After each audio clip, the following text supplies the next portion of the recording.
Welcome back, Pokemon fans. Angel of the Night here. We are back again with another viewer battle, and today we are up against Adrian from the August 25th stream.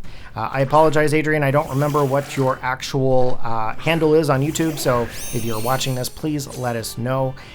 We are going to see a Lantern and a Pinarchin on the opposing side, and of course I've got our Whimsicott and our Swampert. Now, if you guys are kind of recognizing the team I'm bringing here, this is actually my Blueberry Prologue team, back when we had Terrapagos on the team. We're going to go in for the Tailwind here to boost up the speed of my entire team, and of course, Swampert's going to go in for the high horsepower here to take on the Lantern. Now, Adrian told me straight up he wanted to do a doubles battle, but he wanted to bring his mono electric team with him, and I really wanted to see what he was going to be able to do to handle any kind of ground type Pokemon that may be coming in onto the field. So that's why I obviously led with the Swampert here. His Pinarchin has gone for the spikes. It's going to set up the entry hazards here for my entire team that's going to be coming in. He has brought in Chomper, which is his Vikavolt. Now, I'm going to be honest with you, I haven't really seen too many Vikavolts in any kind of VGC play lately, so it's going to be kind of interesting to see what will happen here. So we're actually going to go in for a Terrestrialization because I know Vikavolts tend to sometimes have grass-type moves in order to take on anything that could be opposing them that has a beneficial type, ground types. Rock types, that kind of idea. So we're going to go in for the taunt here. We're going to taunt the Pinarchin so that way it can't set up anything else further into the battle. It has to basically primarily use any kind of attacking type moves. Of course, we ended up flinching the Vikavolt there with a Waterfall. The reason why we didn't go in for any Stomping Tantrum or High Horsepower or Earthquakes or anything like that is because the Vikavolts tend to have a Levitate ability.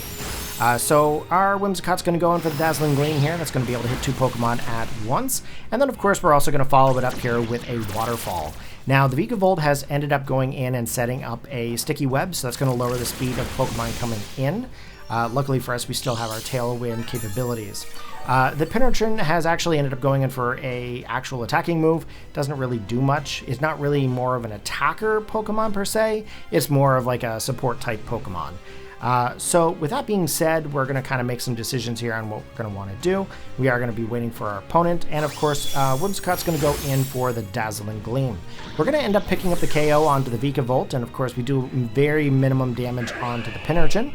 We're going to go in for the high horsepower here, and I'm hoping that this is going to be able to knock it out, which it does. Super effective play, and we've actually managed to knock out 3 of Adrian's Pokemon. So our Tailwind actually goes down, so our speed is no longer boosted for the entire team, but that's okay because we do still have Prankster Whimsicott still onto the field.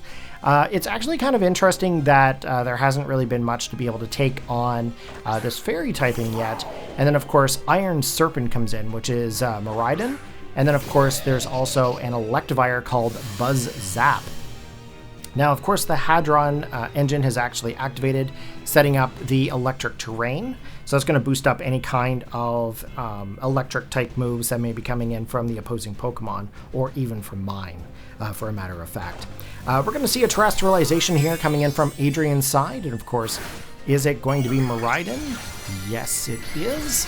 Looks like he's going to go in for the Terra type of Steel. Now, I don't really understand. I understand why Steel is a thing onto the Miraidon, because obviously, if there's a Fairy type Pokemon, you don't really want it going for like a Moonblast or a Dazzling Gleam and being able to knock out your only Dragon type. Steel is a very good coverage for it. However, when your Pokemon are primarily Electric types, you're going to see a lot of high horsepower Earthquakes. So, I mean, this doesn't really make sense to me here at this point. We do manage to get a high horsepower here, almost taking out the Iron Serpent. Of course, Buzz Zap almost takes out the Whimsicott. And we're just going to lock in for our moves here again. Again, we're going to go for the high horsepower. We're also going to go for the Dazzling Gleam. Luckily for us, we actually managed to pick up the KO onto Iron Serpent and take out Miraidon. And then, of course, that leaves us open to attacking the Electivire. So here we go, high horsepower, and of course that is going to make direct contact with the Electivire, and as it's super effective, it does actually knock it out. The electric team doesn't really have a whole lot for ground type moves. A couple of air balloons maybe like, you know, something to really get them up off the ground would be kind of helpful. Maybe, I don't know, choose some different Terra types. I don't know. But Alolan Raichu comes in, and I don't really see a whole lot of Alolan Raichus. But we're going to go in for the Dazzling Gleam here. We do manage to get a little bit of damage. And, of course, the Raichu is actually going to be able to outspeed our Swampert and pick up the KO. So it actually does manage to get that knockout on one of my Pokemon, which is great. I'm kind of hoping that that Raichu actually has Grass Knot onto it. It might actually help out with some of your ground coverage.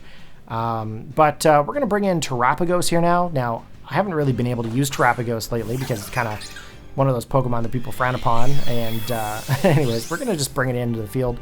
We can't really go for the terrestrialization here, so it's only into its second stage. It is hurt by the spikes, of course, and it also gets its speed lowered from the sticky web.